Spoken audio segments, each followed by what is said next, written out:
सूरह फातिर में आया ना कि अगर हम लोगों को उनके अमाल पर पकड़ना शुरू कर दें तो जमीन पे कोई चलने फिरने वाला सलामत ना छोड़े।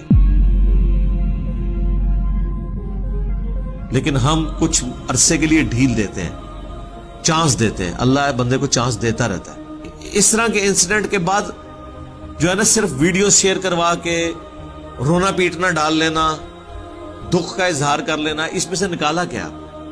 निकालना तो यह है कि आप इसके बाद अपनी इस्लाह करें। एयर क्रैश होते होते जहाज बचते हैं। यह भी पिछले दिनों भी एक, आपको पता है, वो जहाज को अल्लाह ने लैंड करा दिया, बड़े अजीब तरीके से लैंड हुआ है और तबाह भी नहीं हुआ रनवे के ऊपर। वो सीधा आगे धड़ाल जमीन पे ही लगा है, आगे जाने जोगा भी नहीं रहा, वहीं पे ऐसे घूमता रहा। हालांकि 300 किलोमीटर की रफ्तार से कोई चीज आगे जमीन से टकराए, कलाबाजी। यहां तो जनाब हाईएस्ट का टायर फटता है तो 100 की स्पीड के ऊपर तो कम से कम 30-40 कलाबाजियां तो वो भी खाती है। मैंने अपनी आंखों से ऐसे देखा है, बंदे अपने सामने मरते हुए लोग देखे। कई साल पहले मैं यानी हाईएस्ट की फ्रंट सीट पे बैठा था, हमसे आगे उसी वक्त हमें हाईएस्ट काट के गई है। मेरे ख्याल हार्डली 30-40 फीट हमसे आगे थी। वो 120 की स्पीड पे जा रही थी, वो बड़े वाली हाईएस्ट जो पैंथर है ना, वो मर्सिडीज की। तो मेरे सामने मैंने देखा कि वो ऐसे ऐसे हो रही। मैंने कहा इसको क्या हुआ है? तो एक टायर उसका फट गया था। अब वो टायर फट जाए तो फिर आपको पता है कंट्रोल तो नहीं होता। बाहर से तो लोग बड़ा कह रहे होते हैं ड्राइवर नु एंज करके रखी, और ड्राइवर नु पता है कि क्या हुआ है। तो वो फिर कलबाजियां, यानी वो जिस तरह फिल्मों में हॉलीवुड की वो होता है ना, वो एग्जैक्टली मैंने देखा। और मेरे ख्याल में कम से कम उसने 20-25 कलबाजियां खाई तेजी के साथ, जैसे कोई खिलौना होता है। और कलबाजियां खाते हुए जीटी रोड के दूसरी तरफ चली गई, ये दीने के पास हुआ हादसा। और उस दौरान खिड़कियों से मैंने लोगों को बाहर गिरते हुए गिरा देखा खुद। वो जब ऐसे ऐसे घूम रही थी ना, तो वो जो खिड़की के पास था वो बाहर गिरता जा रहा था।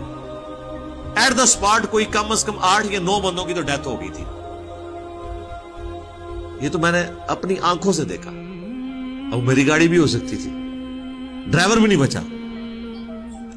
तो होना चाहिए कि इस वाकये बाद उस टाइम लोग तौबा तौबा अस्तगफिरुल्लाह अस्तगफिरुल्लाह पढ़ रहे होते हैं, और जनाब वो तस्वीरें बना बना के शेयर करा रहे होते हैं। तो भाई तूने क्या इससे हासिल किया? कोई इबरत हासिल की, फिर फायदा है ना। अच्छा, वो जो बैठे हुए थे ना आईएएस में, उन्होंने भी ये नहीं सोचा था। उन्होंने भी अपनी जिंदगी में कई वाकयात देखे थे। वो यही समझते थे कि कोई और मरा है, हमारे साथ ऐसा नहीं होगा। ओना भी हो ही गया। ये इंसान के इख्तियार में नहीं ना कोई। अगर अल्लाह ताला मौत का वक्त बता लेता ना, तो इंसान बड़ी अच्छी जिंदगी मजे की सुकून की गुजार सकता था। प्लान कर लेता है 20 साल याशी दे, 20 साल एने, अगले 20 साल अल्लाह अल्लाह, बड़े आराम से बंदा प्लान करके ना। लेकिन अल्लाह को भी पता था ना, अल्लाह ने कहा कि नहीं, इस तरह नहीं, ये मैं सीक्रेट रखूंगा, फिर देखूंगा कौन गिवन सर्कमस्टांसिस के अंदर, दिए हुए वक्त के अंदर मुझे रिस्पॉन्स करता है।